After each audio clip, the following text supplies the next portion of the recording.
Today I'm going to answer the question, what is a flagrant foul in basketball? And tell you how to avoid being called for one. Fouls will happen in basketball.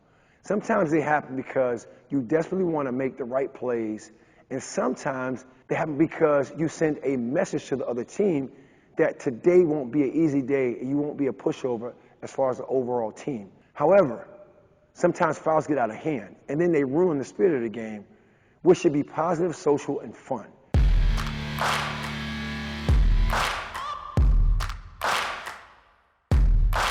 I'm Coach Charlie with AttackBball Academy. As a premier basketball player development coach, I have trained thousands of youth players all over the world to be calm and effective players. So in this video today, I'm going to tell you exactly what a flagrant foul is. Next, I'm going to tell you when a foul crosses the line into being flagrant. Last, I'm going to tell you the secret to avoiding flagrant fouls altogether. And on top of that, I have a bonus that I'll give to you, but only if you stick around to the very end. Let's get right into exactly what a flagrant foul is. A flagrant foul is a foul that goes beyond making a basketball personal foul on offense or defense. It's one thing to hit someone, to actually, again, to go look to block their shot, or say to block their body for them to get to a spot when you're on defense or offensively. It's one thing to charge. It's one thing to say, do what we call over the back, trying to go for a rebound. That was sometimes an incidental because you're not doing it on purpose. It's a whole nother thing when now that block that you try to get in the air ends up finishing with an elbow to the face. Or that blocking call that was simply you're trying to get to the spot becomes a push, right? That goes beyond making a basketball personal foul.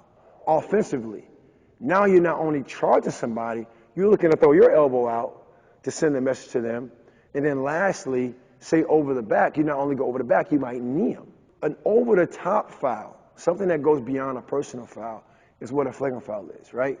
And see, again, flagrant fouls are violations because the refs needs to be able to maintain control and safety for all players.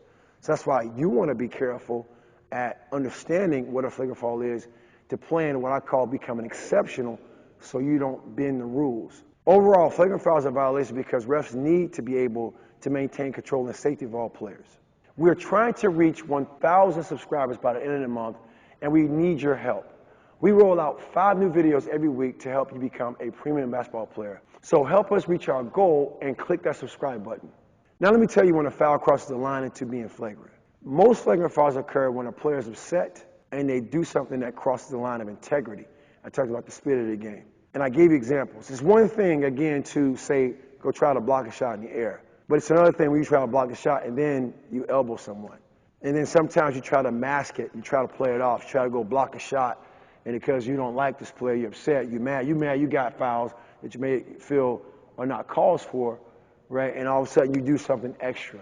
That's when fouls cross the line. Pushing, shoving, sending a message is one thing, right? You might get a warning, but if it continues, you're going to get a flagrant foul. So you must learn to keep your cool after you get common personal fouls, because again, you don't want to cross that line.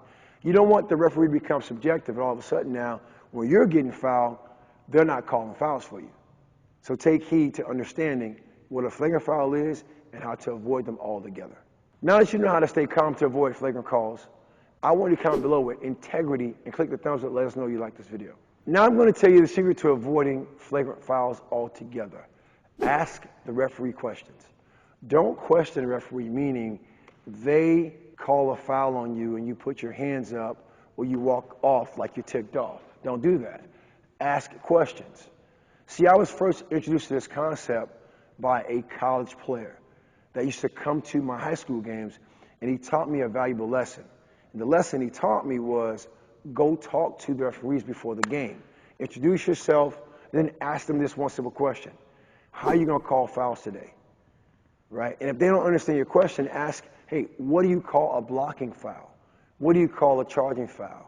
What do you call a common foul when I go straight up in the air, even though I'm trying to block a shot on defense? What would you call a charge? Ask questions. Because just like you, they're humans and they will make mistakes, but at least you will have a better understanding as to how to play to the rules and being exceptional versus crossing the line and becoming flagrant. Again, losing the integrity or the spirit of the game. And by doing so, for me, when I was asking those questions, even when I got called for fouls, I felt I was in the right on, I went right to that referee and said, hey, help me understand how to avoid that. What did I do wrong? And if you're not the captain per se, go talk to your captain of your team to have them go talk to referees, right? Sometimes you gotta learn to take that game management in your own hands to help your coaches out. And again, becoming exceptional to the rule so you have clarity on how to play the game at the highest level. So when you are called for a foul, you got that clarity and you don't question them. You just simply ask questions. That's it. Let's keep the momentum going with that bonus I mentioned earlier. We've covered a lot in this video, and I really want to make sure I'm helping you out. So I'd like to offer you a guide that covers all the must-know basketball principles and in what situation to apply them. This is a powerful guide of best practice tips and skills empowering you to take charge of your game. Just click the link in the description below. You can download the guide I put together as my gift to you. Enjoy it and keep attacking.